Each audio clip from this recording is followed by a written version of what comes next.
People thought we're crazy. It's like, who would want to order groceries online at that time? During COVID, like you're an essential service. You are delivering food, groceries, water to people. What do you need? Money. We're like, money aside, we need people. Okay, how many people need? So I think I need 10. We'll send you 20. Every week it was getting worse, right? So we're like, yes, actually we need cars. Oh, great. RTA, their taxis are idle. We'll send you 10 RTA taxis to help you do deliveries. What we were supposed to do in 2 years, we'd had to do in weeks, 2 weeks. Oh, it was a week. We continued to deliver and we continued to improve while there were giants who decided to stop or collapse because they couldn't. Definitely, I'm buying Bitcoin. definitely. Just one, enough. No. I mean, like, no. I'm greedy. I want a lot. If you would have bought it, it wouldn't have. Why us and what's the partnership? And we had very good discussions with many entities and eventually got acquired by one of them. Oh, you did? Yes.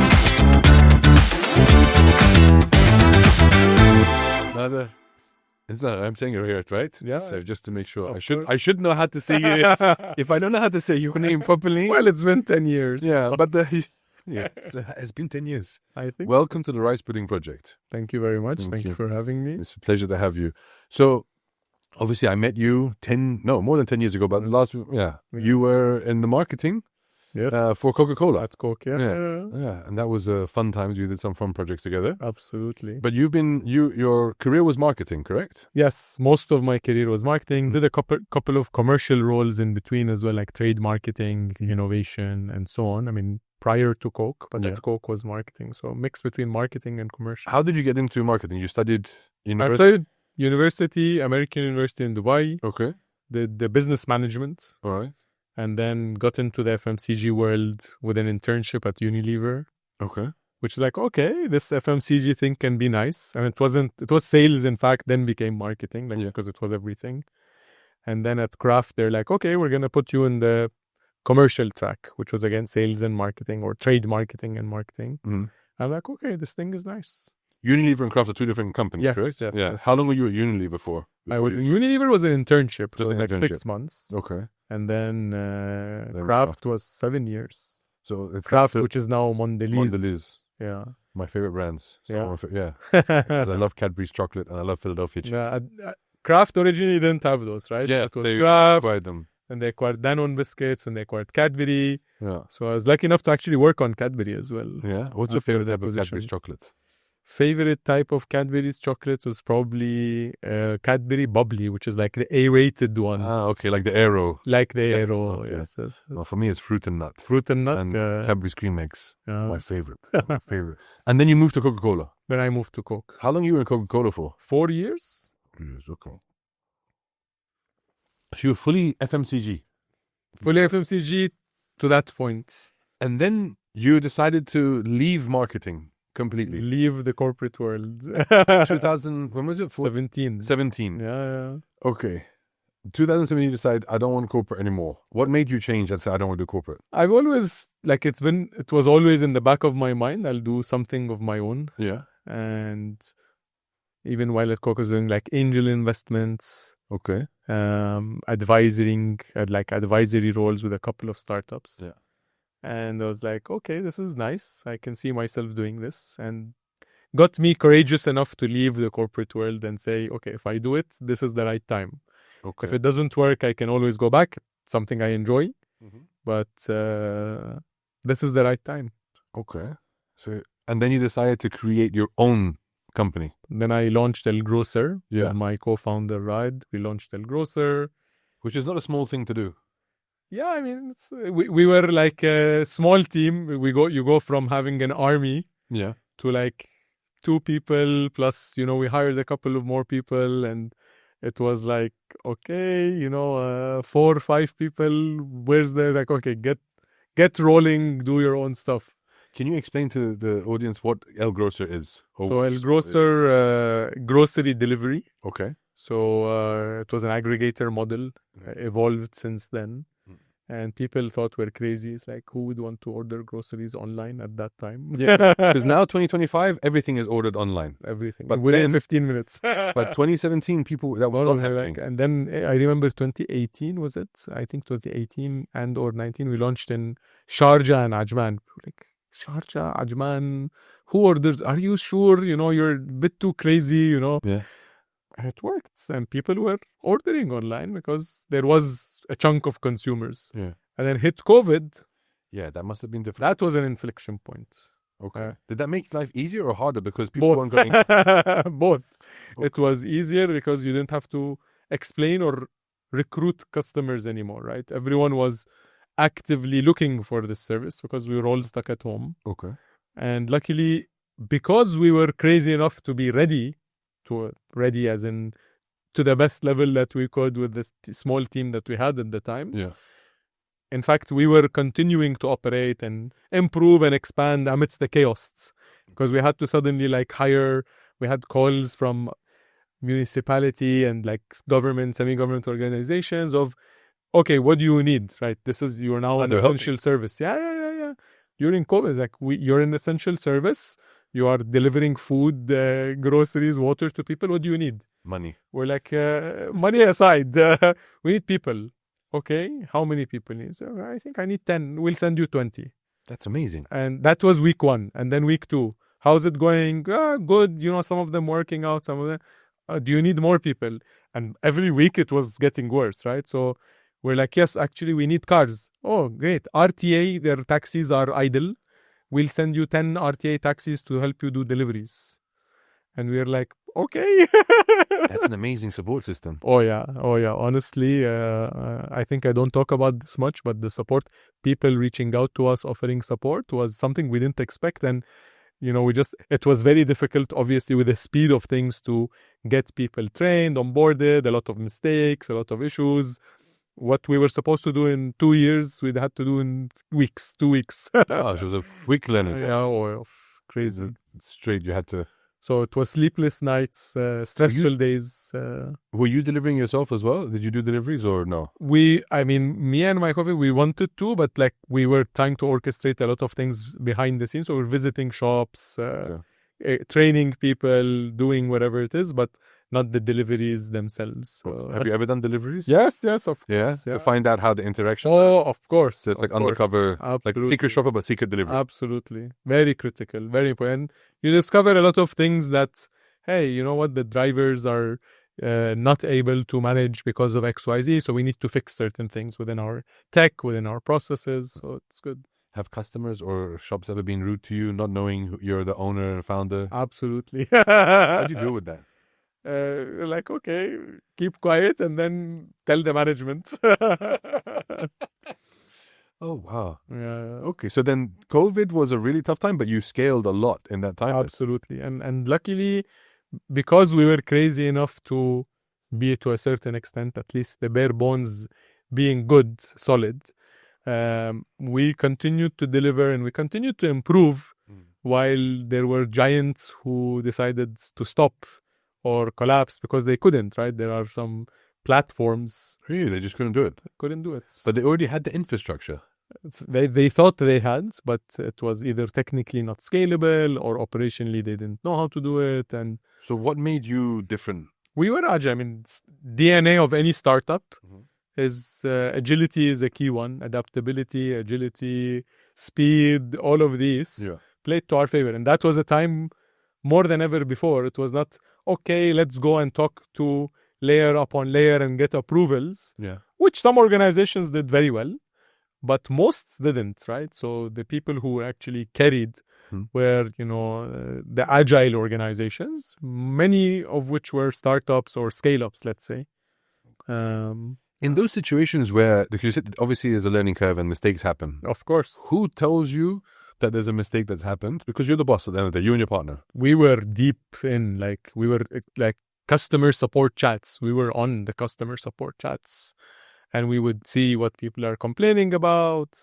Reacting to it. And so you weren't like, no, you're wrong. You were taking on board and fixing. Of course. It was a time where, we as humans were stressed because of COVID and we can relate. if I ordered something where deliveries became days because of manpower and so on, you were stressed. Is my order gonna come on time? How is it gonna come? So I could feel it. Is it clean? Is it that kind of thing? Absolutely. Is it contaminated? Correct. So we related to this because we were living it. It was not like it's happening somewhere else to somebody else. So it's like, guys, don't worry, your order's going to be delivered. If it's delayed because we're making sure, or we're scaling up, we're adding more people or whatever it is. So, and most people got it. Of course, some people, you have different personalities. Some people were more. You're never going to make everybody happy. Yeah. But great learnings. Like most people were understanding of the mistakes, the shortfalls, I would say at the time, but we're appreciative that we were there. Okay. We were there and, we responded, and we, even with delays, got things happening and always make sure communication was happening. So, and then you grew quite a lot. You became very big. Yeah. And then what was your peak? Because So after COVID, us, similar to everyone else, after the peak of COVID, I would say maybe early 21, end of 2020, early 21, things started to normalize to a certain extent. But because a lot of people got to experience online grocery, it was about, okay, how do we engage or re-engage people? So people who had bad experience, how do we, saying, okay, now we have a stronger fleet, better delivery times, and so on and so on. So we had to, again, adapt. So it was, every few months we had to kind of re-strategize and adapt and update ourselves. That those 2 years felt like 5 years. That's tiring though, right? It was very tiring. But you think that it was imperative you did that in order to be able to grow? Of course. It had to. Otherwise, I don't know if you remember, at some point there were like 50 delivery platforms. How do you compete? Because now someone was telling me about another one now. A handful or less succeeded. And they were saying, oh, do you know this new one? I was like, what is that? This delivery. Is that a new pizza restaurant? They're like, no, it's a delivery platform. I'm like, another one? There's already X, Y, and Z. Like, I have so many apps on my phone. Everyone thought, what do I need? I need a warehouse or I need a car. Yeah. That's it, right? How do you compete? Because some of them come with big backing. Yes. So how do you compete? So that's when we realized, like, okay, eventually we have to be practical, right? So we either have to raise, or we have to seek a strategic partnership or a strategic acquisition to be able to compete. So when we started speaking to people in the market, and we took it in a practical way, like, hey, we're open.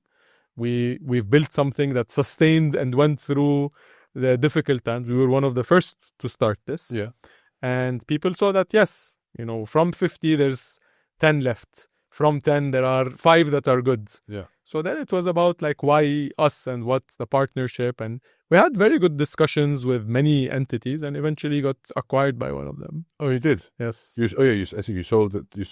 So you're completely out. out. Officially January 2022, the acquisition happened. Okay. Stayed on a couple of years after that to manage the transition, achieve the milestones, build the team, and But then that's it. So that's it. now I saw that Deliveroo went and is like worth a $5 billion company. DoorDash, yeah. So I'm assuming that you probably said the same thing. Maybe you sold it for maybe a bit more than that, $7-8 billion. The reason I say is that, but you did all of that, yes, through COVID, the stresses, all that kind of stuff, and then you sold. Yeah. If it was me and a lot of other people, be like, I'm gonna chill. I'm gonna buy this car or this boat or this and that, and I'm gonna enjoy the rest of my life, whether it's golfing or jiu-jitsu in my case or whatever. You just said no. Let me go and do something else again. That wasn't the plan. The plan was to do what you said. The plan was, okay. So what plan was to chill. What happened? You got itchy and you just needed to do something else? It wasn't particularly being itchy. It was, I started to kind of, okay, what next? I have time, right? I have time. After the acquisition, hired some great people, coached them. We did a lot of things that we wanted to do because now we had the funding, the support. Yeah. And like, okay, the first year was still a lot of work, but after towards the end of the first year, okay, things are going well. I have another 2 years. Yeah. Till I can do whatever. I have enough time. Yeah. And after that, I'll take a break. I'll do whatever I need to do. Just kind of forget the last 10 years. Travel the world, whatever. Exactly. Yeah. But it's less of an itch. I don't know. It like happened by coincidence. It's like, okay, let me explore a few things. And then suddenly you go down a rabbit hole. Yeah. And you're like, I'm going to do this, right? And like if I go back and reflect on my journey, what are the mistakes I did that I learned from, that I want to make sure now I do things in the right way. And one of them was, if I find something I believe in, don't waste time. Go and do it. Which is what we are doing now, which is Homegrown Ventures. So explain to what Homegrown Ventures is. So that was the thing. Like, so having gone through the startup journey, I was like reflecting back and, starting to write down a lot of my learnings, a lot of the things I learned not to do, a lot of the mistakes I did. And, some of those were speed. How do I move? How do I make sure I move faster? Okay. So one of them was, how do I do something that I feel, the word we use now is like more, what's the purpose? This, I like to use this example, is like, this Japanese ikigai, what you're good at, what the world needs. So I'm like, what's my ikigai, or whatever it's called? And I was like, okay, I enjoy starting a business. I enjoy the blah, blah, blah, blah. I am good at this. I don't enjoy this. What is out there? And when I put all this, I want to do something that means something to me, on top of it being a successful business. Because what I saw around me, and maybe even to some extent in the first business, Grocer, was I did it because I saw an opportunity and I liked it. Did I feel that this is my purpose? I don't think so. When I reflect back, it's like, why did I start it? I wanted to start a startup. I wanted to run my own business. I saw an opportunity. I took it. Made business sense. There was a business case behind it. It was something I was good at. It's something I enjoyed. But was it something that I felt fueled my purpose? Not really. Okay. And then when I was like, okay, what fuels my purpose? One of the things that, I really enjoy, having worked in FMCG, I really enjoy the FMCG. I believe FMCG is an industry that feeds people, nourishes people, satisfies your mundane, maybe daily needs and itches and all of that.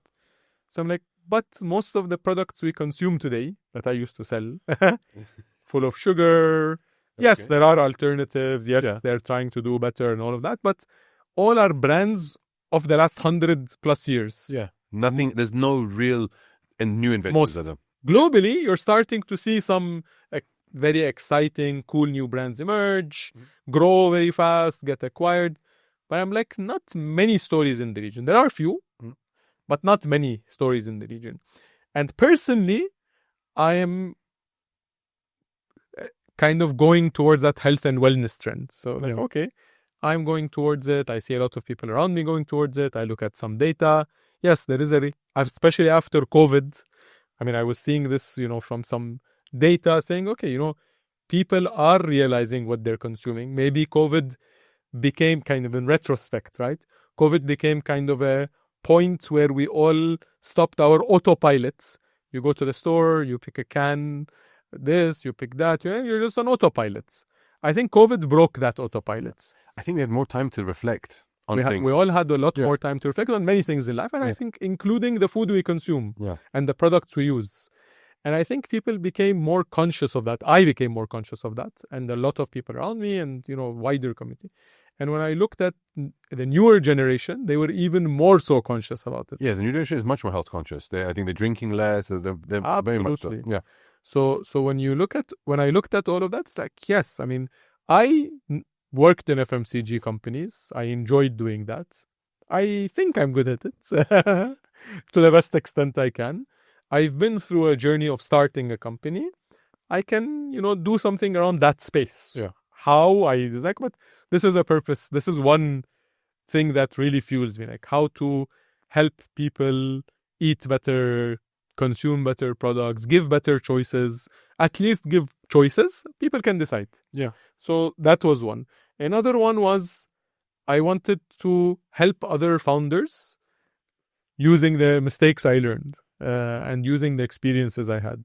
So you created like an incubator of some kind, or? So what is more of a, let's call it a platform to support founders in many different things that need, whether it's funding, primarily, whether it's, support, strategic support to grow the journey, whether it's just talking to founders and advising them just from, the mistakes that I had done as a founder myself. This is all under the umbrella of Homegrown Ventures? This is under the umbrella of Homegrown. Okay. So, I mean, at that time it was not. So going back, it was, these are things that mean something to me, that fuel me, that excite me, that I believe I can make an impact in. And, that was a time when, with my now partner Ahmed, we were like, let's do something about this. Okay. And then, we explored different ways of doing it. And one of them happened to be what we're doing now. It's like, we believe that this is the best way that we can make an impact. There can be many ways. We could have chosen another path, and I think also as valid. Yeah. But it's like, through Homegrown Ventures, we can support companies in these different ways. When did you launch that? So officially, we launched early last year. We launched that. We have like 4 portfolio companies so far, and looking to have a few more. See, if rice pudding was a brand. Yeah, if you make it a healthy, proper, better for you brand. I can't stand rice pudding, so I can't. So I would, for me, the empty can is a healthy rice pudding brand for me. That's it. It's for me, it intrigues me how people will have the drive to do such a thing. Because when you leave, I know what it's like to leave the corporate world, and some people get burnt out and they get frustrated and, and angry with it. And then you go and try and do your own thing, and then you realize, oh my God, maybe corporate's not so bad. Having the steady income and insurance and stability is not so bad. Yeah. Especially if you have a family. Absolutely. And you said you started in 2007, and it's hard. Yeah. When you get through those moments, there must have been times when you say, yeah, of course, many. Yeah, many. So when you started saying, I'm done, because I'm assuming that you just said, you woke up, you're like, you know what, today I don't want to do this anymore. Yeah. I haven't slept in a week. I don't want to do this. What gets you from, I don't want to do this, to like, let's keep on going? I think the right support system. I think I've spoken about this a couple of times, which is having the right partners involved, right? Mm-hmm. So at Grocer times, my partner, co-founder, Raed, and other investors, advisors, members, that we were working with. Yeah, like, okay, you're not in a good mood today, take the day off, or they would tell you. Yeah. You were able to do that to pull yourself away. Oh yeah. Oh, that's very important. I mean, there were moments where like, okay, better not. So otherwise you'll end up doing nonsense. So what do you do what's that day off look like? Day off? Nothing. Just do nothing sometimes. Just nothing. Sometimes just do nothing. Okay. Yeah. All right. What is your release? Exercise. Okay. You run, right? You like to run? I like to run. Yeah. Exercise, meditation, Netflix sometimes, just to let the brain calm. So, and you say rabbit hole, that's the rabbit hole I go through. So Netflix, I'm like, oh, okay. And then it's showing next, and not to start a new business. Of course. Do you meditate every day? Yes, now, yes. In different phases of life. So I do it every day. I do it occasionally. I don't do it at all. Now, for the last 2 years, maybe more, every day. And do you have like an app or anything specific? Sometimes yes, sometimes no. Because I got into meditation when I was in university. So, and I learned techniques and I got CDs. So I'll not say I'm an expert, but I know what works for me. Okay. And so I know, like, okay, now I need to use the app, or now I don't. So, okay. All right. Nice. That's interesting. What was your childhood like? Where were you raised? Dubai. Dubai. Last year, 35 years. Really? I mean, since we first came to Dubai. Okay. And when you were growing up, did you look up to? Who was your like idols? I mean, my dad was an entrepreneur. Okay. Right. So you got it from him. He was first, running a business here. Then he also started his own business. What kind of business was he in? Just general trading and opportunistic projects that he got involved in. Okay. So you saw his drive, his passion, his work ethic, and you were inspired by it. And also, when I was in university, I think one of our professors, I forgot his name, I shouldn't have, but he brought in great guest speakers. Okay. CEOs, entrepreneurs, a minister even once. And I was like, wow, like this is something cool. I can see myself doing something within that space. When you besides your father, were there any famous type of entrepreneurs like Richard Branson or whatever that you would look up to say, oh, I want to be like him, I want to go to the... Well, at that time, I don't think someone in particular that I would say.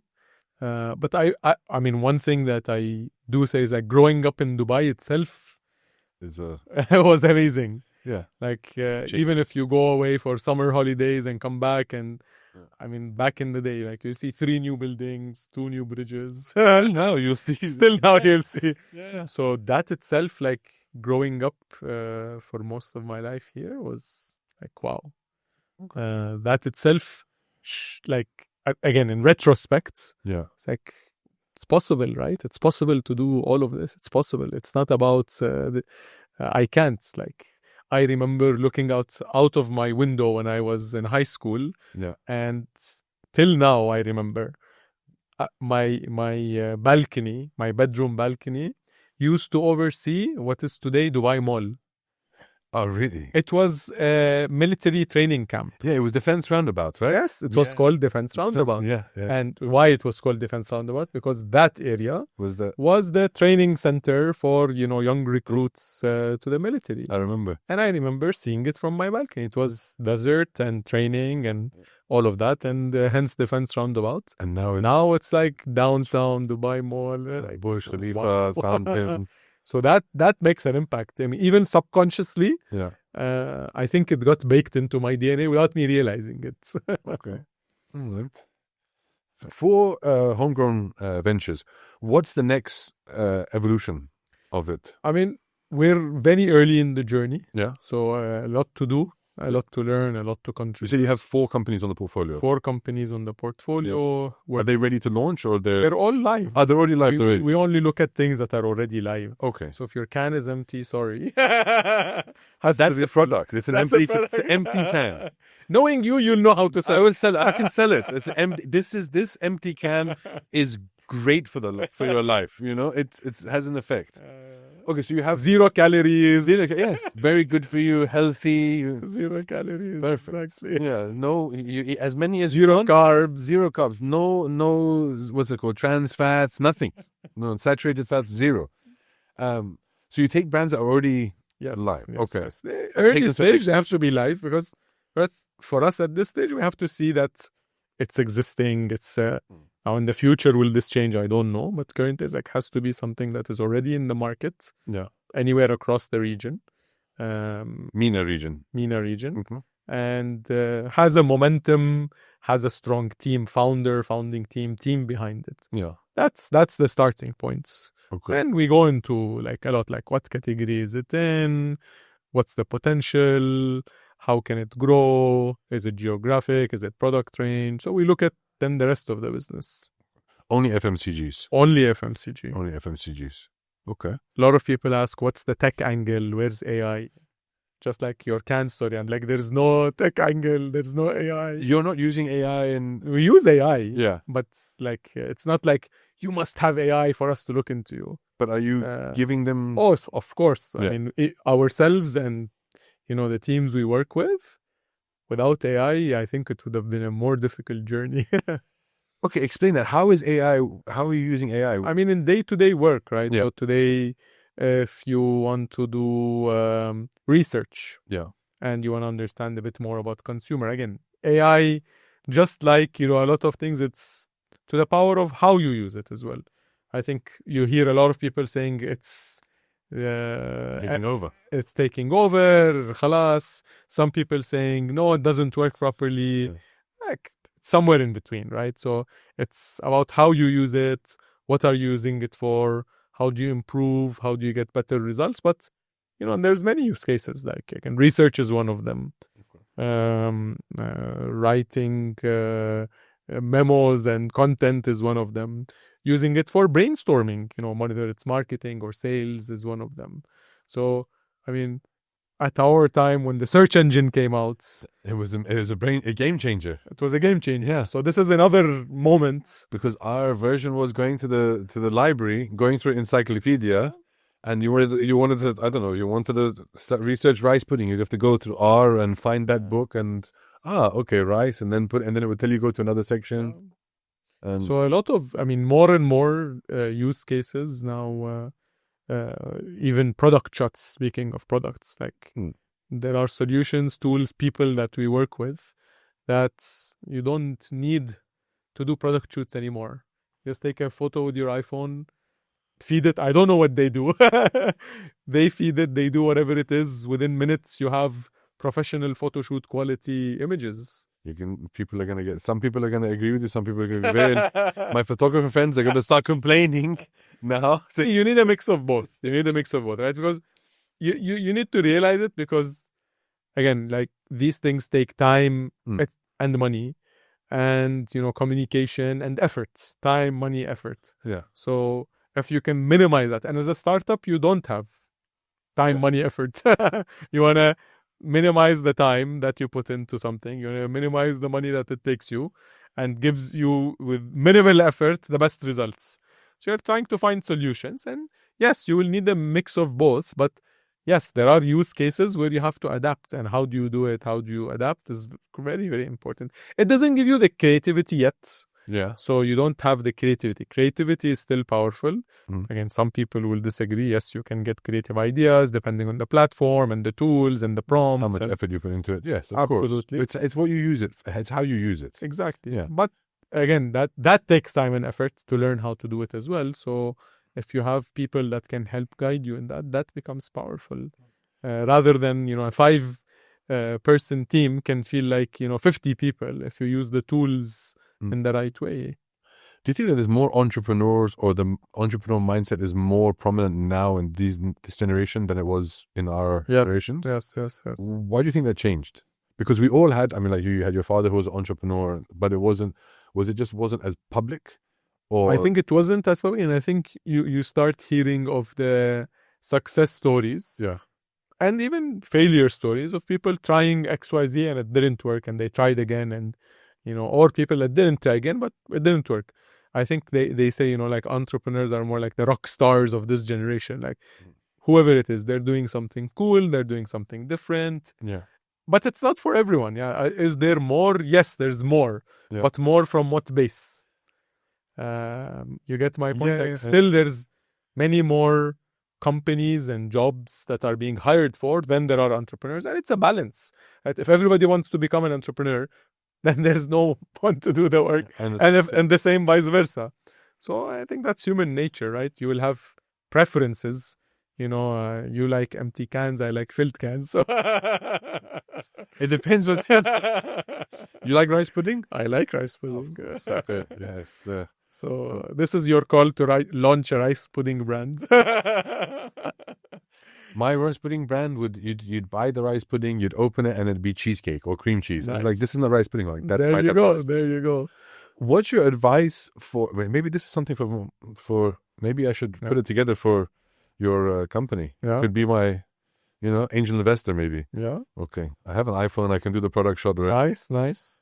What's your advice for wannabe entrepreneurs? Serious ones, not like me, but like somebody who who has an idea, who has a passion, who believes they can do it, but they're just not sure. Start. That's the advice. Start. Oh, start. So many people I speak to don't start. Take an action.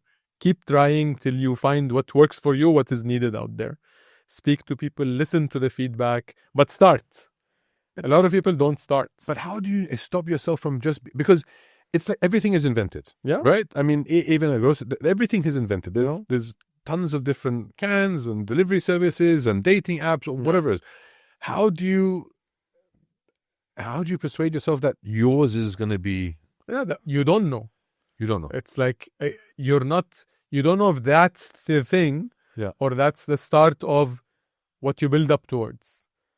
Okay. So it doesn't need to be El Grocer or Homegrown. It's what that's supposed to stand for.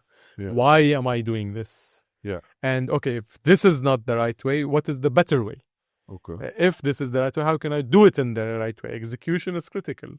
Okay. So that's what needs to. The why is what gets you through it. Yeah. How you do it can be a spectrum. Okay. But to find if that is the thing, and you may find, hey, you know what? I started 3 things with a thought process behind them. None of the 3 are the thing, so I need to come up with another bunch. Or hey, eliminate 2. This can be the one. How can I improve on them? But if you don't start, you will not know. The one thing is the starting, and the one other thing is to keep going, because a lot of you hear a lot of stories of people who start, they stop too early, yes, or they carry on until they're 60, like the Colonel Sanders, who sold when he was 65 or something like that. That takes a lot of drive. Yeah. Edison with the light bulb 1,000 times. It's But how many Colonel Sanders are there? One. Yeah. There probably was another thousands that didn't make it. Yeah. And went on and did something else. Okay. So, a lot of people sometimes, especially when you're talking about early stage, try to over-engineer it. Like, okay, you know what? If, I'm going to make the perfect strategy. Okay. What I've realized and realizing more and more doesn't exist in the startup world. In the corporate world, you have to strategize because the cost of doing a mistake is so high. There are so many stakeholders and eyes on you. So many people waiting for you internally, externally to get something wrong. Yeah. You have to strategize, align, and all of that. And a startup, it's a bit the other way around. So there's no perfect strategy. There's no perfect strategy. If you look at a lot of success stories, most of them were coincidence or luck. Okay. They started, even FMCG. So do you know, if you go back to the history of FMCG, many of the products, I can't say most, many of the products that till today we consume were chance. Really? Like what? Wrigley's gum. Like how do you make gum by mistake? No, Wrigley started as a detergent company. And they were giving gum as a promotion. Read the history. Really? Yeah. So the gum that they were giving as a promotion, they realized there's more demand on this than on the detergent or whatever it was that they were selling. I think it was detergent. And they pivoted the company. You know what? We're going to sell gum. This is better business. M&M's. M&M's was launched. Mm-hmm. You should read the story of Mars family. Yeah. Of how there were 2 brothers and then they split. Yeah. And one of them was doing X brands and one of them was doing Y brands. And eventually that guy did M&M's, which then had to go out of the market because they were supplying it to the army, because the army was looking for something sugary that doesn't melt for the soldiers during World War II. And then Mars kind of combined again. But that was not a product they were planning to do. It was like, army needs something that doesn't melt in the hand. That line, melts in your hand, it melts in your mouth, not in your hand, is a classic line. Yeah. That's because they were developing something for the army? Well, whether developing something or eventually, because it went there, the army had a need for, we want to give our soldiers a sweet sugar burst, something that doesn't melt in their hands. What is there? There is M&M's. Take it. So, would anyone have strategized this? Maybe yes, maybe no. I mean, hard to say. But that's where it came from. And you go back to the history. Tang. I think Tang is the same kind of thing. Like you're the astronauts, because it was the one thing that they could take into space. So you go back to. I mean, of course, there are campaigns that were strategized and designed. And, right. Yes, of course. But a lot of FMCG brands, if you go back to the roots and history, many of them were by chance. Many discoveries in life, right? What was it? The penicillin or right? I was talking about that. Yes. So that was by chance. There are so many innovations that happen by chance. And again, going back to my point, you have to start. May never work. Yeah. You may keep trying and suddenly it works. Yeah. You have to try. If you believe that strongly in it, you have to try. And then the limits that you can reach or the logic that makes sense to you. So, you know what? I think it's time. What was the point? There must have been one time where you, with El Grocer, you said, I'm done. I think it was in the beginning of COVID. It's like, it was, I mean, the earlier days. Yeah. I'm like, how are we going to get through this? Yeah. And... Yeah, it was very difficult. But again, thanks to the team getting online. No, you know what? If anything, this proves the importance of the idea, and we'll find a way to get through it. And alhamdulillah, we got through it. You strike me as a happy, always, even before when we were working together, you were happy and positive type of person. Yeah. Do you ever get sad? Of course. Of course. And what does that look like for you? What does it look like? I tend to go inwards. Okay. So, and I okay, you know what? I just need to be by myself. And now with the cats. With the cats. We'll get to the cats. That was before the recording, right? Yes. But we're going to talk about the cats. Okay. So the cats come for you. Of course. You have 5. Yeah, I think COVID taught me that. So actually, I thank my wife because she was like, she asked around and said, okay, get a pet, get a cat. Yeah. And that can help. And it did. Okay. Fair enough.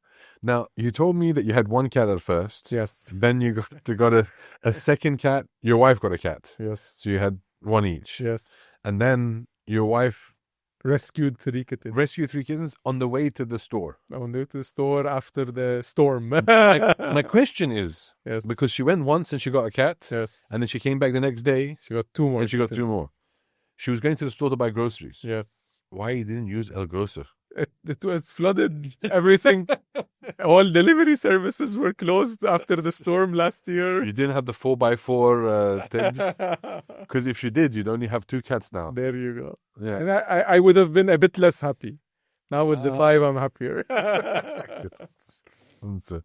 What are they called, your cats? They're called Chloe. Okay. Leo. Snoopy. Junior and Bella. Don't ask. Junior because he looks like Leo, but he's Junior. So Leo Junior is Junior. Okay. And Snoopy because of the Snoopy cartoon? looks like Snoopy. Is there anything that you would have liked to have been told when you were starting out? That the advice that you weren't told? That I wasn't told? That you wasn't told. That would have been perfect for you. Maybe I was told stuff that I didn't follow. That I should have. Okay. But I was not told. Like looking back at it now, what advice would you have given yourself starting? I mean, I'm trying to apply many of that now with the new one. Of course. Okay. Moving fast, making sure. Is moving fast a good thing? It is. Again, moving fast doesn't mean moving thoughtlessly. Okay. Just move fast. Okay. No, speed is an advantage as a startup compared to established companies. Yeah. Less layers, more agility, more freedom to try, more risk taking. Okay. That enables you to move fast. If that you don't use that as an advantage, you lose a major advantage. Okay. So yes, moving fast, but in a thoughtful way.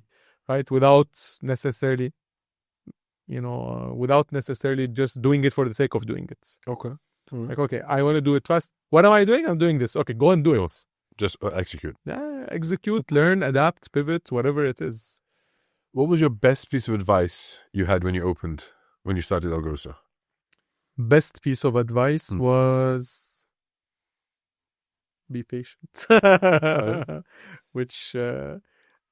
I wasn't very, but now I actually advise it. Okay. It's like, okay, you know what? Let's do the right thing. Yeah. Fast. Be patient, but be fast. Do the right thing. Okay. Fast. Okay. Be patient in terms of, listen, again, startup by definition means that it's something that's unproven. Mhm. That means for it to be proven, it's not it's not a magic wand, right? It's not like tomorrow I did this and tomorrow it's gonna. Yes, there are cases where this happens, but it's rare, right?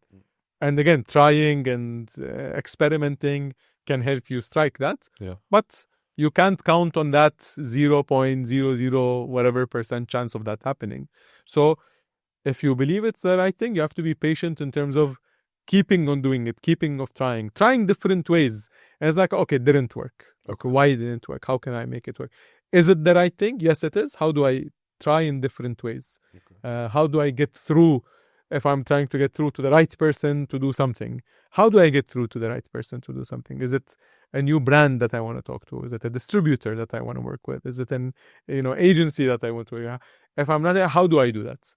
And just persevering and making it happen, or learning that what, I shouldn't continue doing it in this way. There's a better way to do it. There's a different way to do it. Okay. Did you lean on your dad for advice? Definitely. Yeah? Definitely. And did you listen to him? Because fathers and sons of I think as I grow older, more. Okay. He was like an advisory member of the board, or? Always. Yeah? Always. Nice. Are there any brands you want?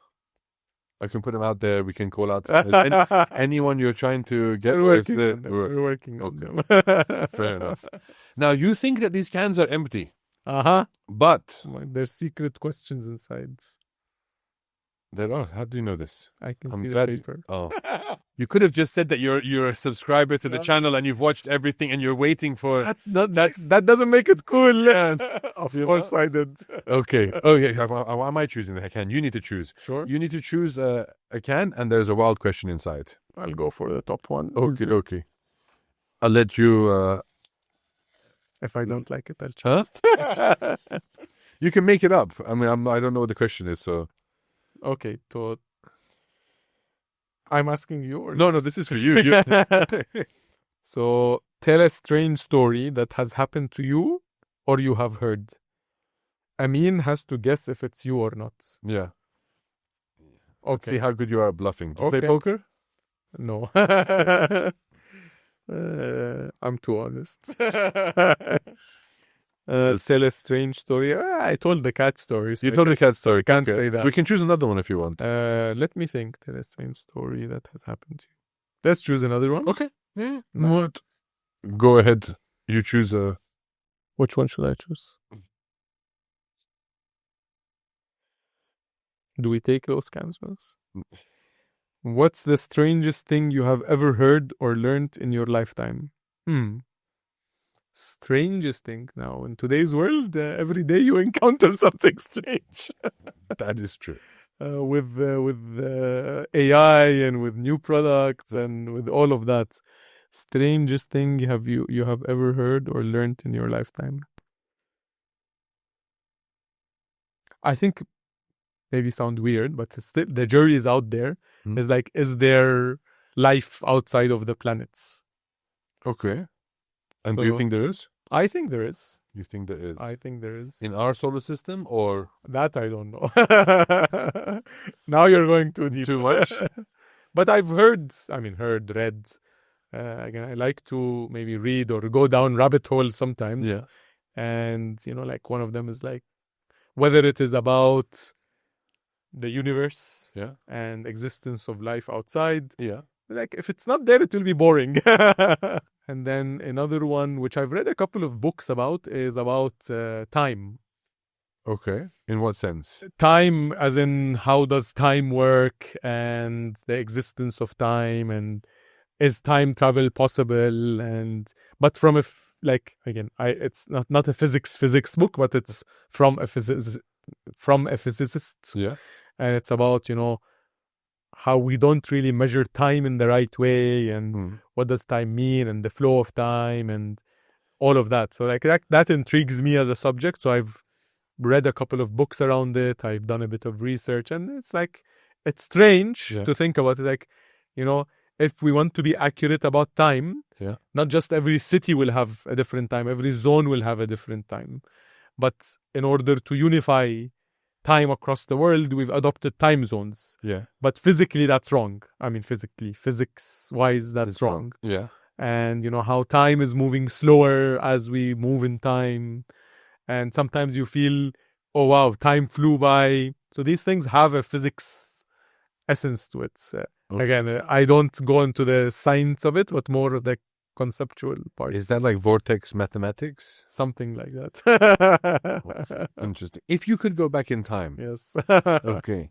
What point in time would you go back to? Yeah. What point in time would I go back to? Okay, you ask it in a nicer way. I was asked, would I change anything? And I usually say no. Yes. But what point in time would I go back to?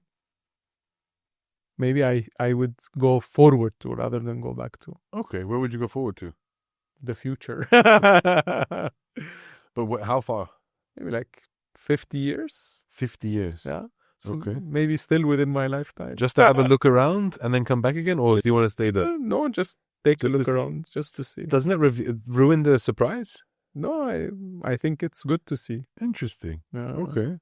Yeah, I wouldn't want to change. I'd go back, but I wouldn't want to change anything. I'm the same. Because if you change anything, it means that you're not happy with what you have now, and there's that butterfly effect. Absolutely. I would go back until about 2009. Okay. And make sure that Amin then buy some effing Bitcoin. I need that Bitcoin. That's it. Well, definitely I'm buying Bitcoin.